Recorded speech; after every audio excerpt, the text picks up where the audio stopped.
जेवणाचं निमंत्रण दिलं होतं आणि यासाठी मी आलो होतो. खरं म्हणजे गेले काही दिवसापासून म्हणजे निवडणुका झाल्यानंतर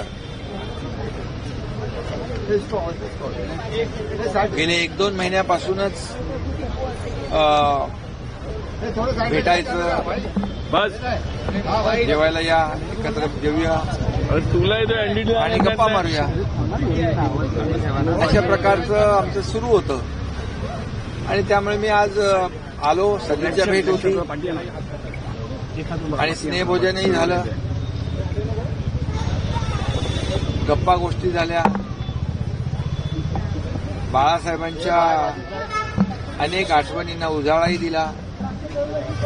बाळासाहेबांचे अनुभव, राजसाहेबांचे अनुभव, आम्ही तसे एकत्र काम केलेले लोक आणि कार्यकर्ते बाळासाहेबांचे, आणि त्यामुळे अनेक जुन्या गोष्टी निघाल्या, जुन्या आठवणी निघाल्या आणि अनेक जुन्या घटना बाळासाहेबांच्या काळातल्या, त्याच्यावर बरीच चर्चा, गप्पा.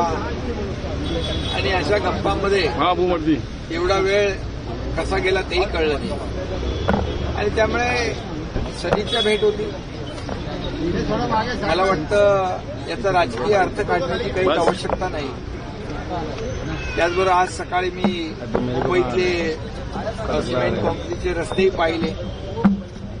त्या बाबतीतही राजसाहेबांनी विचारणा केली, कसं काम चाललेलं आहे, सरकारचं कसं चाललंय, मुंबईतले रस्त्यांची कामं कशी चालली आहेत, आणि एकंदरीत काही विकासाच्या बाबतीत देखील चर्चा झाली. पण राजकीय चर्चा कुठलीच झाली नाही. गप्पा गोष्टींमध्ये आणि बाळासाहेबांच्या आठवणींना उजाळा देण्यामध्ये एवढा वेळ आमचा कसा गेला तर पडला. ही वस्तुस्थिती आहे. ही म्हणजे तुम्हाला तर ते काय मला वाटतं विश्वास बसणार नाही, पण तुम्ही विश्वास केला. आम्ही मनमोकळेपणाने बोलणारे लोक आहोत. मनात एक, पोटात एक, ओठात एक वाले आम्ही लोक नाही. जे आहे ते स्ट्रेट फॉरवर्ड आहे. आणि म्हणून त्या काळामध्ये राज ठाकरे देखील आमचे नेते म्हणून बाळासाहेबांच्या काळात आणि आम्ही कार्यकर्ते म्हणून काम केलेलं आहे. त्यामुळे त्या काळातले देखील काही घडामोडी, काही आठवणी यालाही उजाळा दिला. आणि बाळासाहेबांच्या बद्दल माझ्यापेक्षा तर जास्तीचा अनुभव आणि आठवणी राजसाहेबांकडेच आहे.